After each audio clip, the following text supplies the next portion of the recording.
Hello, and here's the second story from the DWP. They are putting on pause the WCA, the Work Capability Assessment. So this is probably a good news story, but we'll have to see.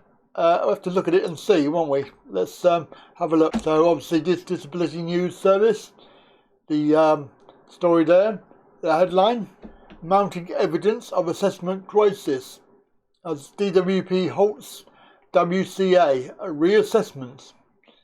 Let's have a listen to the story, shall we? Mounting evidence suggests a crisis within the Department for Work and Pensions, DWP, systems that assess disabled people for their eligibility for benefits. Delays and backlogs across the assessment system have even led to DWP refusing to carry out any repeat work capability assessments, WCAs, for claimants already receiving Universal Credit, UC, who need a higher level of support. Disability News Service, DNS, reported earlier this month how DWP's own figures showed a picture of significant delays and backlogs across the Personal Independence Payment, PIP, assessment system. Now DNS has heard of serious backlogs within the WCA system, despite DWP's refusal to publish official WCA figures for claimants claiming UC. Zita Osborne, from Hastings, has been waiting for a year for a new WCA, but has been told by DWP that it is not currently offering repeat assessments to those already receiving UC, and is only booking assessments for new claimants. This means that Osborne, whose health has deteriorated since her last assessment, which placed her in the Limited Capability for Work, LCW, group, for those disabled people expected to move gradually towards the job market, is unable to work but is struggling to survive on the benefits she receives, and sharp increases in the cost of living. Her original assessment, more than 2 years ago, looked only at her mental distress in the wake of her mother's death, but did not examine the impact of her scoliosis, which has since worsened and means she is now unable to work due to excruciating constant pain in her back, legs and arms. She was told last week on her UC online journal, a message DNS has seen, that DWP are still working on new claims, and the reassessments will not be taking place for foreseeable. Finn Keeney, welfare rights team lead for Mind in the City, Hackney and Waltham Forest, told DNS that one of their clients had been in the same situation as Osborne, and had been waiting for a year for a reassessment that would allow them to move from the LCW group to Limited Capability for Work-Related Activity, LCWRA.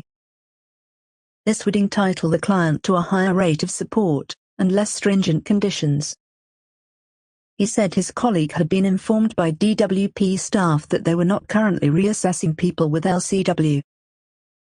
He said, "We have noticed the beginnings of a trend wherein people who already have LCW are not being granted reassessments to determine whether they also have LCWRA. The impact of this is that some long-term sick and disabled adults, in particular those whose health may have deteriorated over the course of the pandemic, are being denied access to additional financial support, and reduced conditionality. With COVID restrictions and COVID-specific support coming to an end, it should not be impossible for the government to grant access to reassessments to those individuals who need them." A discussion on the RightsNet online forum last month raised the same issue, with one welfare rights expert describing how her client, in a similar situation to Osborne, had been told by DWP that the debt is not currently undertaking WCA reviews due to the ongoing pandemic. DWP continues to refuse to provide statistics that would show how many universal credit claimants have been put through the WCA process, how long they have had to wait for a WCA, and what level of benefit they received following their assessment. The Minister for Disabled People, Chloe Smith, told Labour's Steve McCabe this week that DWP did not have figures showing how many claimants have been waiting longer than 3 months for a WCA. Another universal credit claimant, Barbara Asterisk, from Sussex, told DNS this week that she had been waiting for more than 6 weeks for a £7,000 back payment that was now owed to her by DWP after she had been forced to wait nearly 2 years for a WCA. She said she was really angry about the whole system. She said, "I have been under so much financial and emotional stress, not eaten well, and got into debt over the 2 years.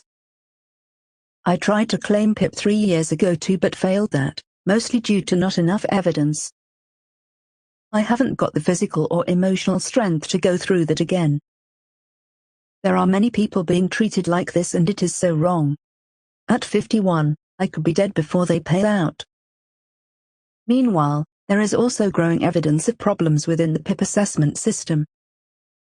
Rebecca ** acts as an appointee for her disabled daughter Jane *. Jane finally had a PIP review assessment in January after 8 months of DWP delays, mistakes and misinformation.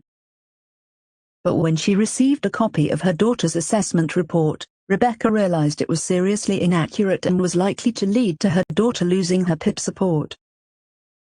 Like many disabled people, her daughter experiences overwhelming psychological distress during the period of not knowing whether she will lose her support. Meanwhile, the Benefits and Work website reported this week that PIP renewals were in a state of chaos, with claimants left terrified that their PIP is suddenly going to stop because a new decision has not been made by the time their award is due to end. The website said evidence from its readers had made it clear that the PIP renewal system was currently badly broken. The main cause, it said, appeared to be a rise in the number of new PIP claims, and a decision by DWP to prioritize these over existing claims, but without any effort to explain what is happening and give claimants a written extension to their award. But the website did say that it had not yet heard of any cases in which a PIP award had been stopped due to a failure to make a new decision. And there you go. That's very interesting. It sounds very typical of a government department that really is broken and is really got no care whatsoever.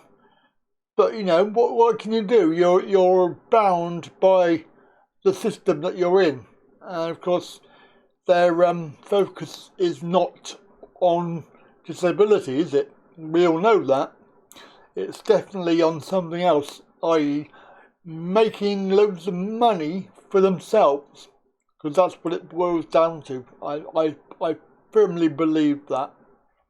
Anyway, that's the second story. Come back in a minute for another one. See you soon.